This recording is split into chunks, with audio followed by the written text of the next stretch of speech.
As the country reopens, more companies are weighing whether to move their workers back into the office.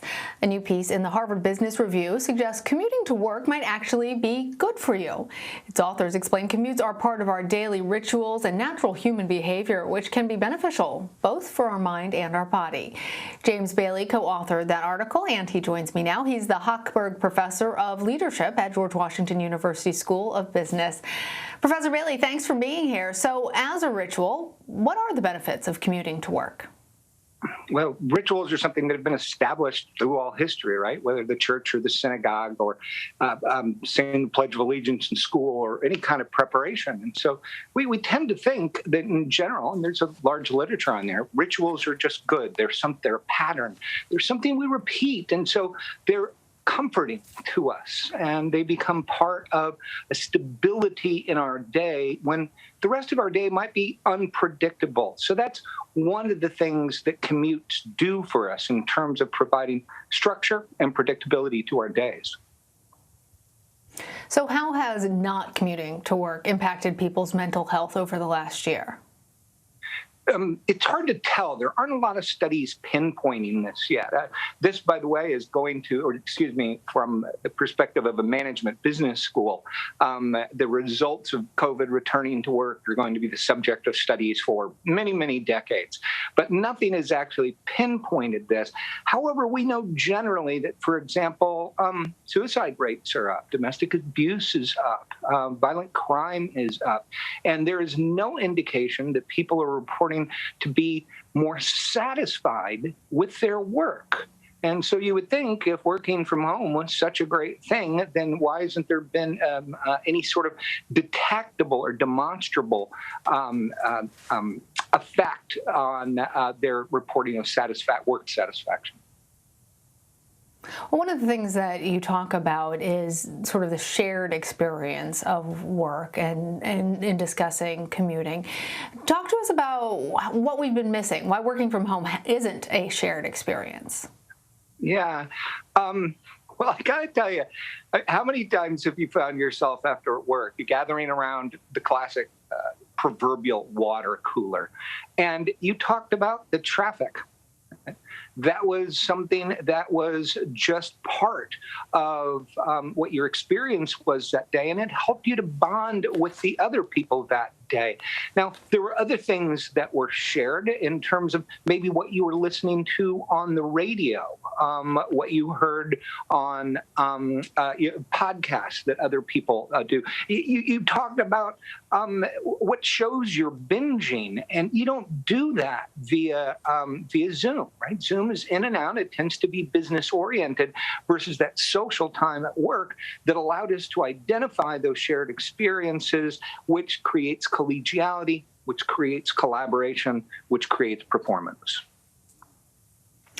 Well, there are, as you said, there are lots of people who actually say that they've enjoyed working from home. They've enjoyed the extra time that they have with their family, or they've expressed an interest in making this option more permanent. I'm wondering, Professor, for those people, what might be an alternative to this ritual of commuting that might provide the same structure and benefits? Let me tell you one thing that then leads into a direct answer to your question. I've just finished another study that is under review at Harvard Business Review that looks at this from a generational perspective. So you said some folks would like to extend working from home or maybe even working there permanently. From a generational perspective, that's not true. The generation that wants to stay at home are the millennial generation. Generation X wants to go back to work. They want to be back into the office. And so you can't make general statements about it. It's actually quite specific. And so, that then kind of leads into people who want to do it. Well, it's nice to have some flexibility.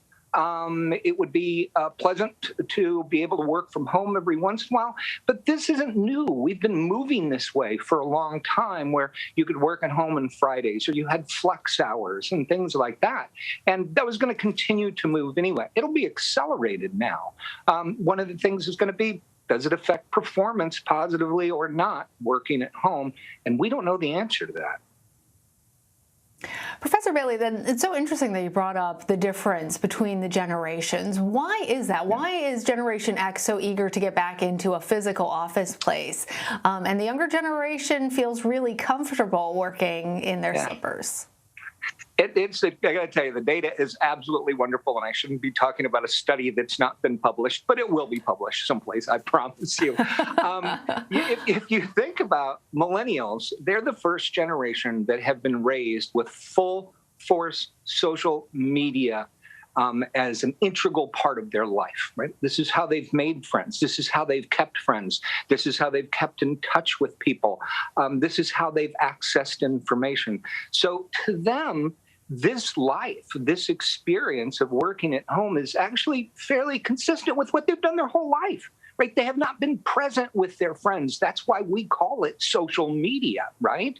Now, let's compare that to the Generation Xers. And these are people in their 40s and in their 50s, and they are at their prime. It is at that moment, and the research is real clear on this, it's at that moment that you are at your peak earning power and your peak promotion power.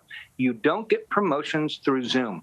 You get promotions by being there, by talking to the people that are involved in this, and that your boss's hallway conversations. That's where the stuff of promotions come from. They're aware of it. They're aware they're in their prime years, and they want to be back to take advantage of it. Professor James Bailey, a lot of interesting stuff there. And, you know, as some of us I know are going to have to go back to the office place, whether we want it or not, that gives us some reasons to look forward to it, perhaps. Thank you for joining us. Thanks for having me.